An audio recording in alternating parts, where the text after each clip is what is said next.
Être chef d'entreprise, c'est beaucoup de responsabilités. J'ai trouvé quelqu'un réactif et disponible, qui s'investit comme moi. Je suis Lorraine, j'ai trouvé ma banque.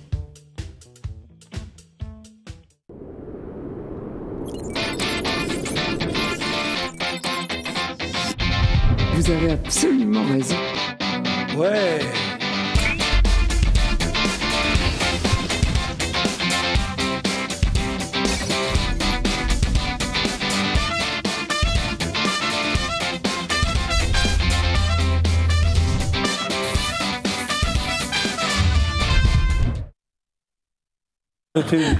Mesdames, Messieurs, bonjour, soyez les bienvenus chez vous. C'est l'émission qui démarre maintenant avant le générique, ça devient n'importe quoi. C'est comme ça. Là avant. Ouais, en tout cas, on va vous faire profiter de tout jusqu'à la dernière seconde. J'espère que vous allez bien. Merci d'être avec nous. Virginie est avec nous comme chaque jour. Bonjour Virginie. Bonjour Jean-Luc.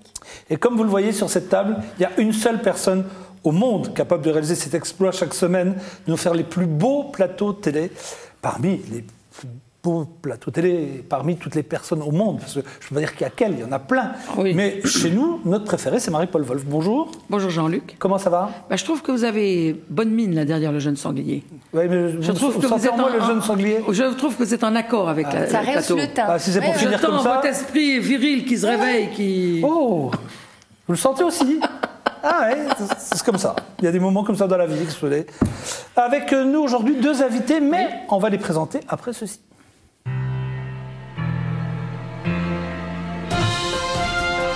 Les Poissonneries Chalère vous présentent la rubrique terroir. Et dans sa rubrique terroir, Mademoiselle Wolf aujourd'hui accueille Patrick Berstein de la Salaison du Saulnois, Oh, la c'est déjà Venaison vu. du Saulnois, qui est de Franc-Altroff, sur la zone communale, et un invité, Oui. alors un petit peu, je dirais, coup de cœur exceptionnel grâce à Patrick. J'ai retrouvé l'âme des bistrots que j'adore. C'est le villageois à Nélin. Léna. Nélin. Léna. Oh, Léna, Léna. oui. Hein, Ça se trouve où, les nains? À côté de Franc-Altroff, c'est entre Dieuze et Fenetrange. Quoi. Sa première télé. Ah, donc c'est votre première rencontre avec Marie-Paul Wolf. Voilà, il faut exactement. dire que Très c'est belle Racontez-moi rencontre. ça, parce que ça, nous, on veut savoir comment c'est quand elle débarque une première fois chez vous. Très bien. Elle a tout. Non, ne mentez pas, dites-nous la vérité. Je vous assure, je vous dis la vérité. Elle est très bien. Tout était bien structuré, tout était bien. Pas une seule fois, elle vous a dit, il faut mettre ça comme ça. Elle l'a dit, mais.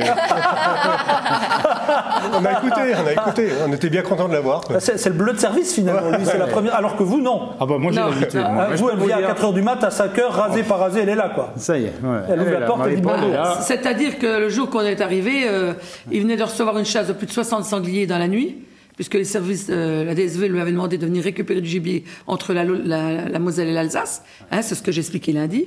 Une chasse magnifique qui s'y attendait pas. Alors, c'était le principal atelier de découpe qui reste en place sur la région Lorraine-Alsace. Donc, il récupère tous les gibiers d'Alsace. Et c'est extrêmement important pour l'économie régionale, parce que on a des forêts giboyeuses, on a des plus beaux massifs, parmi les plus beaux C'est vrai. de France, et les chasseurs ont extrêmement besoin de nous, les agriculteurs aussi, parce que nous avons une concentration de sangliers depuis quelques années importante, et le rôle des ateliers-là, c'est de pouvoir sortir ces sangliers-là, les commercialiser. Et la viande de sanglier, c'est une viande extrêmement maigre. Mais d'où ça vient, Et cette naturel. concentration de sangliers? Pourquoi il y en a autant? La concentration, il y a plusieurs choses. Vous avez déjà le climat. Un climat, il n'y a pas d'hiver, donc un taux de mortalité sur les petits sangliers qui naissent qui est très très faible. Voilà, déjà ça. Puis bon, bien sûr aussi, il y a on peut le dire, beaucoup moins de chasseurs. Les jeunes d'aujourd'hui sont plus trop envie d'aller à la chasse. Hein, puis ça, on le voit bien, les dimanches de battus. Ce sont des personnes d'un certain âge, mais voilà, Plus senior, on va dire. voilà, senior on que va dire junior. ça, on va dire. Mais la chasse joue un rôle au niveau de l'environnement et de la nature extrêmement important. Elle régule. Et on ne peut pas vivre sans chasse. Et la sensiblerie sur le gibier, quand une bête est bien tirée, parce qu'il y a des codes dans la chasse, les véritables sociétés de chasse ont un très grand respect du gibier. Il ne faut pas s'imaginer, on nous rassène souvent, moi j'ai encore vu une émission dernièrement, pour une chasse à courre. Mais la chasse à courre, qu'est-ce qu'elle représente en France? Rien. Rien par rapport au national. Alors on voyait une dame, oui, qui dit voilà, le chasse à courre a poursuivi un cerf. Mais il faut qu'on arrête avec ça. Les chasses à courre, il n'y en a pratiquement plus. On fait un tort énorme à tous les chasseurs et c'est important la chasse. Moi, j'ai à cœur la chasse parce que c'est déjà des viandes naturelles. Et quand avec Roger, on a ensemble discuté, je dis moi, j'aurais quelqu'un qui cuisine le gibier comme la cuisine de bistrot. Bon, à moins de 10 €, il leur sert de la daube en période de chasse. Moins de 10 €. Moins de 10 €, oui. Voilà. Bon, ça c'est un tour de force, une viande naturelle qui n'est pas trafiquée, qui est nourrie naturellement, puisque ils sortent des maïs, les glands dans la forêt, voilà. Ça existe depuis quand votre atelier? Mon atelier, ça fait maintenant 3 ans et demi. 3 ans et demi. Donc on a grâce à la communauté de communes du Saulnois Voilà. qui a mis ça en place. Et Patrick, je trouve qu'il a beaucoup de courage parce que il faut qu'il commercialise. Qui arrive, par exemple, quand vous arrivez, il m'a dit que cette semaine, il avait au moins 100 ou 200 bêtes qui vont rentrer. Ah oui. Ce gibier ne doit pas être perdu. Donc, il a trouvé, avec un très gros commercial de Paris, sur le marché de Rungis, mais une grosse maison qui lui a fait confiance, et qui lui prend ce surplus de la chasse lorraine. Ils sont fous de joie d'avoir un gibier naturel et bien travaillé. Les gens je mangent dis assez de gibier? Est-ce qu'on aurait plus tendance à consommer la France, voilà, du ça- bœuf, du le- veau, du porc? Le problème en France, par rapport à d'autres pays, on va prendre l'Allemagne, c'est complètement le contraire. En France, on consomme 20% de ce qui est tiré chez nous. D'accord, ah oui, c'est peu. Tiré par les chasseurs français. Peu quand même. Oui, c'est peu. Voilà. En Allemagne, c'est le contraire, c'est 80%. mais on importe. Ils ont- On apporte beaucoup de gibier. Oui. Voilà. Et on importe en du France, gibier on qui est importe- loin d'être on nickel, importe hein. beaucoup. Mais Et pourquoi comment on ça se importe fait, alors ça qu'on consomme que Oui, si on a 20%? ce qu'il Parce faut que chez c'est nous. comme ça, on ne C'est soutient comme pas ça, les il n'y a filières. personne qui s'en occupe, beaucoup. Personne ne s'en occupe. c'est plus facile. Et puis il y a les mouvements un peu écolos qui donnent une mauvaise image des chasseurs. Voilà. Et moi je dis que c'est dommage. Moi vous savez à Nancy, quand j'ai démarré ma carrière, on mettait un lièvre en pot qui venait de Beauce. Un lièvre, c'était comme un lapin, on le présentait. Bon, j'avais un collègue, il pendait des sangliers. Bon, moi, je le faisais pas trop parce que moi, je regardais, c'était plutôt l'hygiène. Hein, comme on a expliqué, les poux de bois, c'est quand même la chasse, c'est quand même du sauvage. Hein. Oh, il peut y avoir des poux de Mais bois. moi, je peux comprendre Bon. aussi qu'il y a des gens qui n'aiment pas la chasse. C'est normal, ça. Oui, ça, mais ça, on a ça se comprend, moi, je peux comprendre ça. développé quelque chose sur la chasse qui n'est pas sain. Et avec ça, on importe. C'est très mauvais pour notre Ah balance non, je ne commerciale. savait pas, par contre, qu'on apportait autant. Énormément. Alors, énormément. Alors qu'on consomme peu. Oui, 20%, ouais, c'est un truc ça de qui- fou. C'est pour ça qu'en Lorraine, on a la chance d'avoir un atelier, donc, qui est le principal atelier régional, grande région, puisque maintenant il reçoit de tous les départements, et on peut s'adresser chez lui quand vous voulez de la viande fraîche. Il fournit certains supermarchés. Alors, les supermarchés, la différence, il faut un très bon chef boucher. Il me l'a expliqué, Patrick. Quand un supermarché a une pointure qui a fait ses premières armes dans nos métiers, il valorise tout dans la chasse. Alors, ce qui a fait beaucoup de tort à la chasse, c'est qu'ils ne savent plus vendre qu'une gigue ou un filet. Mais tout se vend, tout se consomme dans la chasse. Alors, tout, par exemple, Patrick, prenez la Regardez, parole. vous voyez, on peut faire avec un cuisseau Oui. frais qui est là-bas. Ça, c'est un cuisseau. Voilà, c'est le cuisseau de sanglier. Bon, on peut le Attendez, faire. je vais en- vous le montrer, chers amis, parce que ça vaut le coup que je vous le montre. Première fois que vous Attendez, montrez Jean, votre c'est pas cuisseau, facile à Jean. porter. C'est hein. vrai, vous avez raison, je vous le On le montre voit pas. bien, on le voit bien, là. Voilà. Alors, allez-y. avec un cuisseau comme ça, une fois désossé, enlever la crosse, enlever le jarret, avec Ça. lequel le jarret, la pointe en haut, on va en faire un sauté que Roger a préparé dans son Une restaurant. petite daube. Voilà, on peut faire une petite daube. Sinon, avec le plat du jambon, on en fait du jambon fumé de sanglier. Qui est simplement. magnifique comme Oui, produit. puis ça, j'ai goûté Et ça une chose, lundi ensemble. les c'est saucissons. vraiment- Au les sujet, grosses. au sujet de la consommation, il y a quand même une chose qu'il faut savoir, c'est qu'en France, on peut consommer du gibier de chasse toute l'année. Et les gens pensent que le gibier, on le consomme que pendant les périodes festives. C'est faux.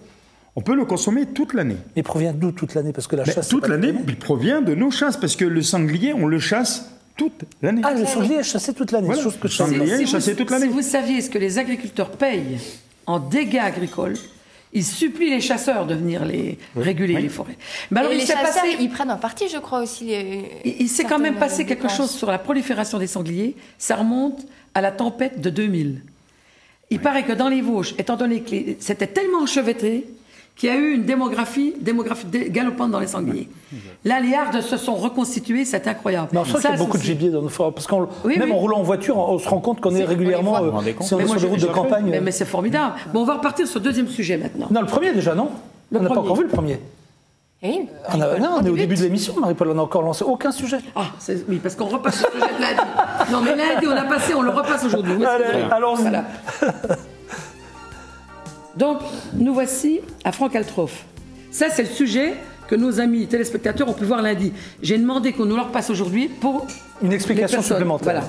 Donc, voilà cette chasse qui était arrivée au cours de nuit, donc chevreuil, sanglier, la moitié des sangliers étaient déjà dépouillés des potrominets dès le matin, très tôt. Regardez ces dents, donc je l'ai expliqué lundi, une bête d'1 an et demi, à peu près 18 mois. Donc cerf, ça c'est magnifique comme chambre froide. Quand on voit du gibier sauvage qui n'a pas été poussé aux hormones, aux antibiotiques et à n'importe quoi, et voilà, ça c'est ce qui est le plus beau en viande. Donc on voit Roger qui venait ce jour-là un petit peu chercher sa commande et qui admirait. Parce que c'est vrai, quand on a la chance d'avoir un gibier comme ça, on l'admire. Et l'atelier donc de découpe, où Patrick va nous préparer la viande, qui est une épaule désossée. Donc on utilise ça en sanglier. Regardez cette belle viande claire. C'est une bête de 30 kilos, ça, Patrick. Voilà, 30-35 kilos à peu près. Le collier, un beau collier.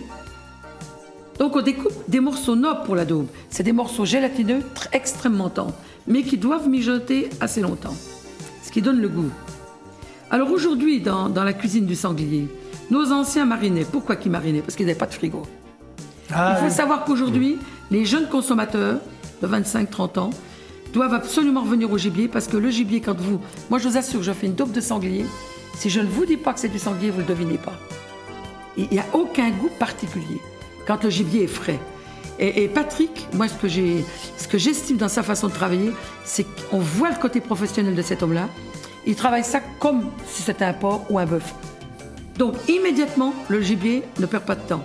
Et les services vétérinaires, l'ont l'estime, ont accordé sa confiance et le soutiennent. Regardez, voilà, en poche sous vide, le gibier est commercialisé que sous vide. Donc, il n'y a aucune maturation. Naturellement, il faut qu'il reste à une température entre 0 et 4 degrés. Et vous avez un gibier qui peut se conserver 15 jours comme ça, dans un frigo.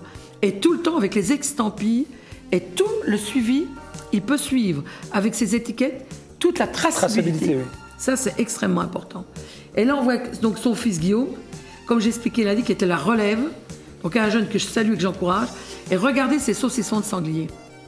Voilà une belle transformation avec un produit de chasse. Et ils sont délicieux, pas gras, très diététiques, avec un bon équilibre dans les épices, pas trop salé.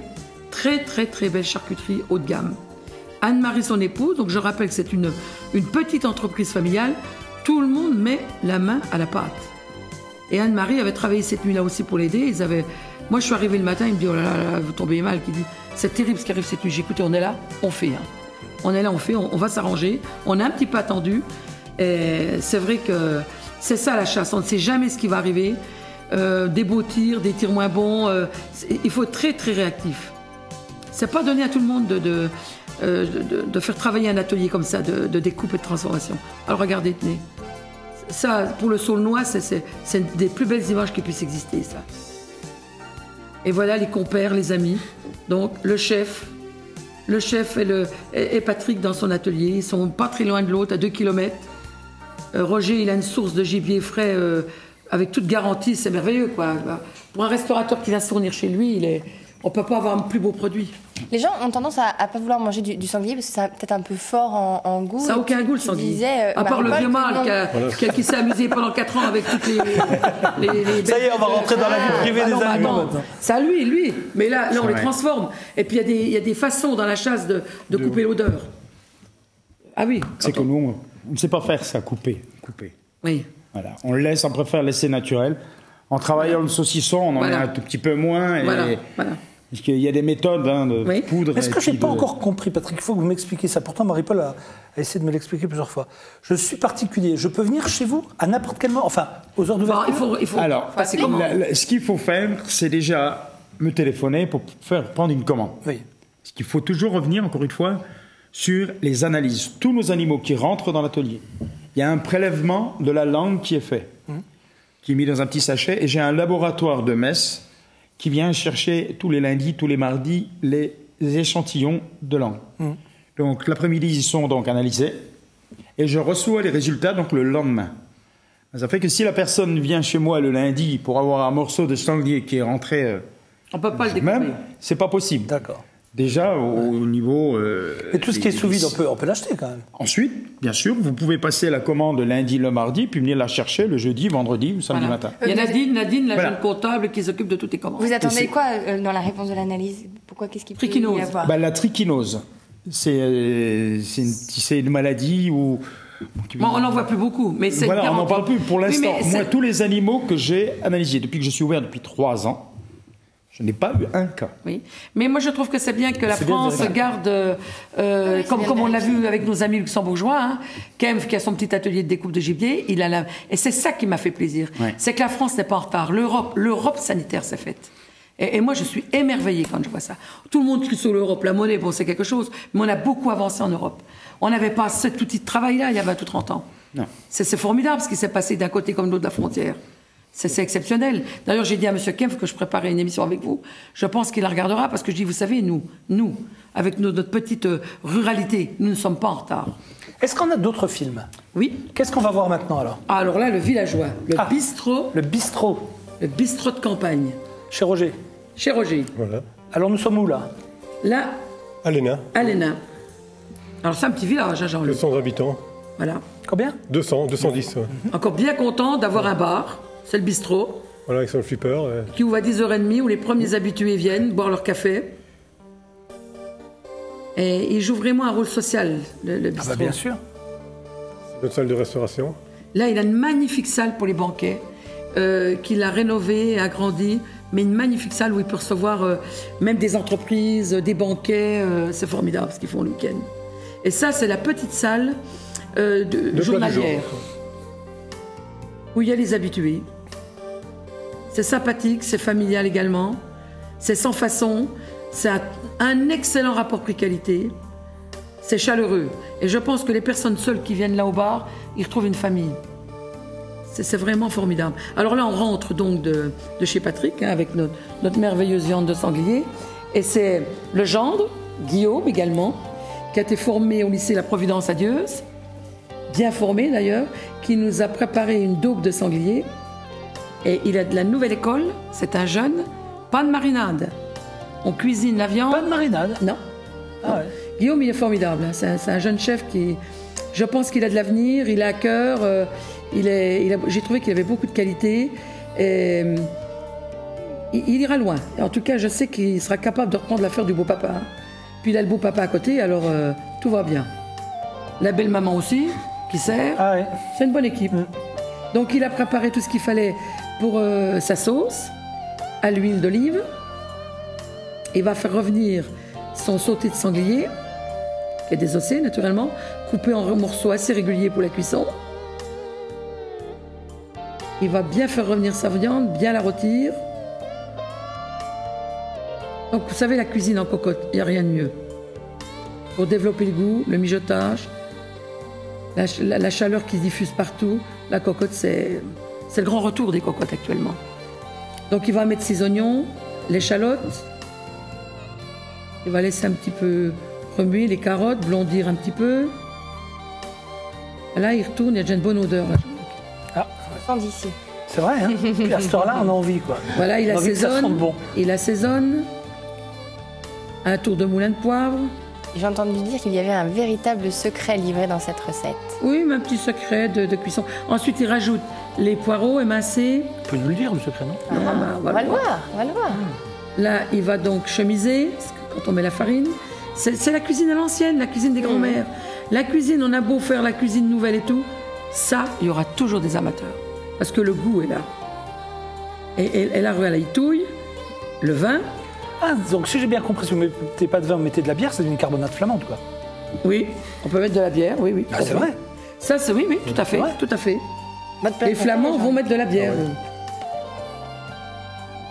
Un bon vin rouge, alors laurier. Il faut ce qu'il faut dans une marinade. Et il faut surtout, pas dans la marinade, dans la cuisson de la sauce, il faut que ça cuise longtemps et lentement. Voilà, c'est ça. Ouais. Il faut que les parfums que le vin déjà, ils remettent toujours un petit peu d'eau, hein, qu'on amène. On amène au niveau, on amène le jus, la sauce au niveau de la viande. Parce que ce qui est bien avec la cocotte, c'est que par la chaleur, il y a des gouttelettes qui se forment et qui retombent dans la cocotte. Ça ne brûle jamais une cocotte. Il couvre et il va l'oublier comme ça sur un feu très doux pendant 1h30, 2 heures.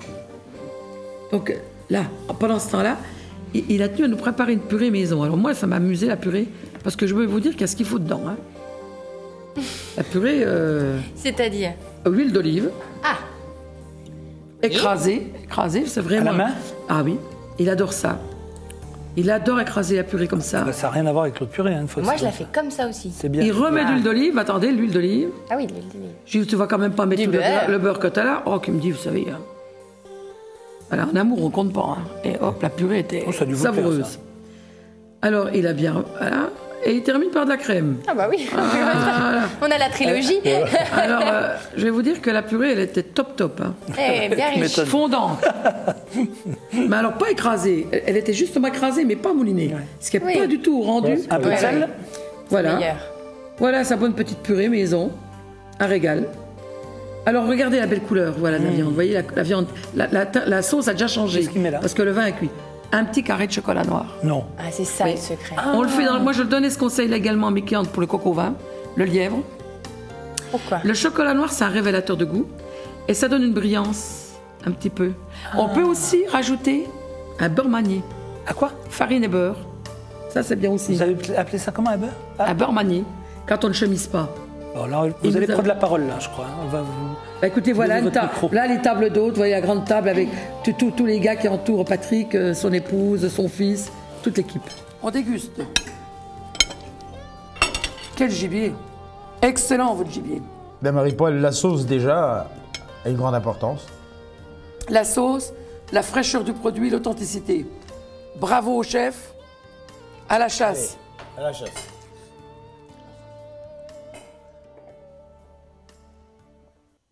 Vous voyez, en période de chasse comme ça, il est bon de se réunir dans des grandes tablées entre copains. C'est des plats abordables. C'est vrai, quand on voit le prix du gibier vendu dans les pots, dans le collier et tout, c'est abordable, mais plus qu'abordable. Et avoir 2 kilos comme ça pour 7-8 personnes, 2 beaux kilos de viande fraîche comme ça, c'est un bonheur. Qu'est-ce que vous nous avez ramené à côté de vous? On va commencer. Ah ben là, déjà à l'antenne, on voit ce que vous avez fait. la hein. cuisine des bistrots. Oui. Allez, voilà. On commence par où alors? Donc ça c'est le jarret salé. Alors le attendez, je lentilles. dis juste au réalisateur qu'on parle du plat qui se Petit trouve salé aux dans lentilles. celui-ci.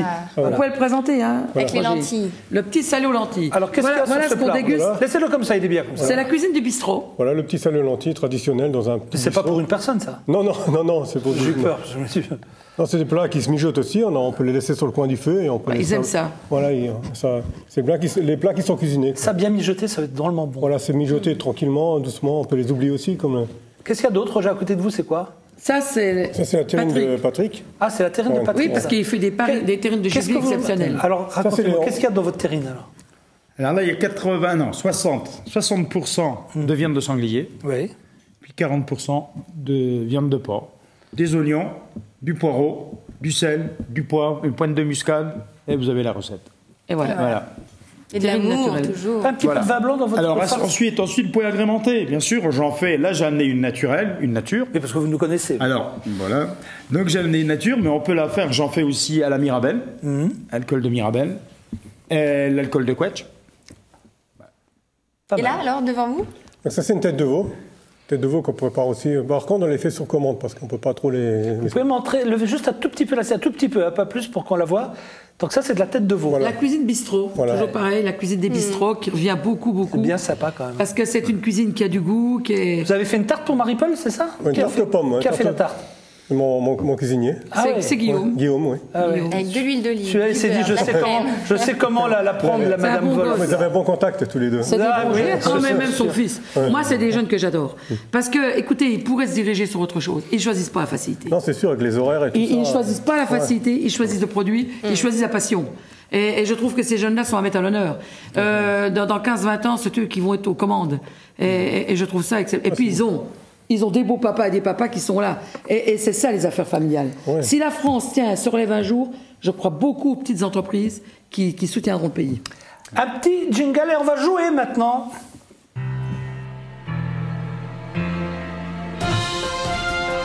Les poissonneries Chalère vous ont présenté la rubrique terroir. Et on va jouer, d'ailleurs vous avez tous joué ensemble, on va vous demander de trouver, c'est quelque chose d'assez étonnant. C'est vrai que cette semaine on était plutôt pas mauvais, je dois avouer qu'on était plutôt C'est bon. bon, on a appris le rythme. Oui, je pense. Nous allons voir si nos amis téléspectateurs peuvent être encore fiers de vous. Alors, Oui. les amis de Frocastrophe, il va falloir jouer comme nous. Pour l'instant, Virginie pour les personnes a un joli qui- score, Marie-Paul se Qui jouent défend chez pas mal. eux, ils disent. Moi, je c'est suis avec difficile, Roger on vous d'habitude. comprend. Pardon? L'autre fois, avec Roger, on a gagné tous les deux. Avec Roger Oui. Kessel, vous avez gagné. Oui. Mais Roger, il est hors compétition maintenant. Il est en Il compétition. gagne trop.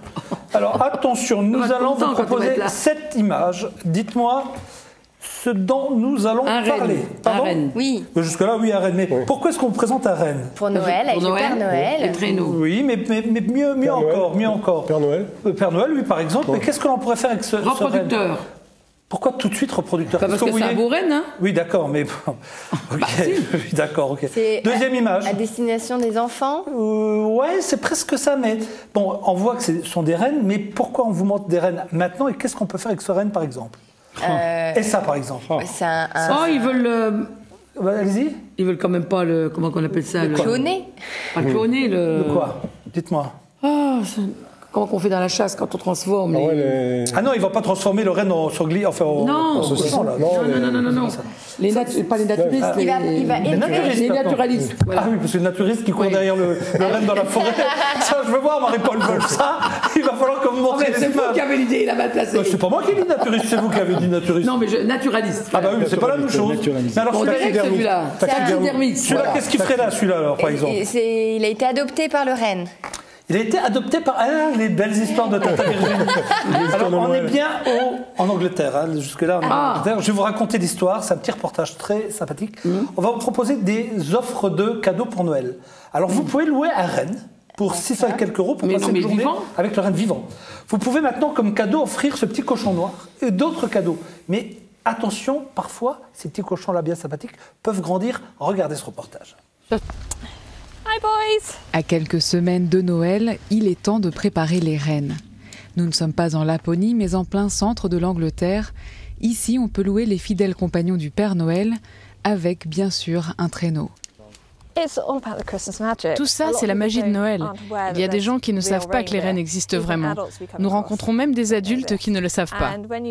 Quand vous rencontrez un renne, je crois que c'est un mélange. Leur museau recouvert de fourrure, leurs grands yeux de phoque, ils font craquer tout le monde. J'ai rencontré personne qui ne le font pas. Cet hiver, Angie va parcourir le pays avec ses rennes qu'elle loue à l'unité 625 € la journée avec un dresseur. Mais si vous rêvez d'un animal que vous pourriez garder chez vous, pourquoi pas un petit cochon? Pour la même somme, ce porcin pourrait être livré à temps sous votre arbre de Noël, à condition de ne pas oublier qu'il va grandir. Sit down. Good girl. I'm not particularly ever happy when they're bought for a surprise. Ça ne m'enchante pas vraiment quand les gens les achètent pour faire une surprise. Il y a peut-être une fiancée ou une épouse obsédée par l'idée d'avoir un cochon, d'accord. Mais si les gens ne savent pas réellement quelle taille ils font adultes, quels sont leurs besoins, ça me laisse un peu perplexe.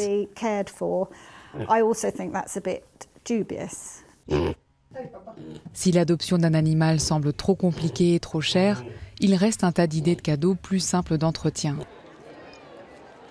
Ici à Londres, les jouets se vendent déjà à l'appel. En dépit de la crise économique, les parents devraient dépenser en moyenne 125 € par enfant.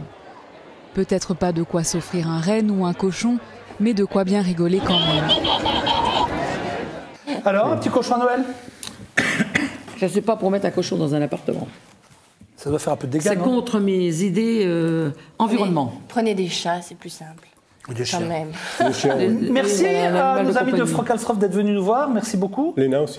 Et de Léna aussi. Oui, bien sûr. Oh, j'ai oublié De Léna. Léna. Bien sûr, Léna aussi. On peut déjeuner tous les jours, Ouais, pas tous les du jours, jour. oui, tous les Et jours, le pas du week-end, jour. vous prévenez. On a des menus, pour mais- tout cela, nous devons rendre l'antenne. On vous embrasse, Jean-Luc. Oui, mais vous allez peut-être rester avec moi pour la deuxième partie. Alors soyez Oh la sages. suspense. Quel suspense. Roger Kezel, et on va parler du gaz de houille avec Daniel Béguin et Ça, c'est Marion intéressant, Duzon va venir ça. nous voir. Il y a plein de choses en deuxième On va encore partie. parler de bestiaux. À tout de suite.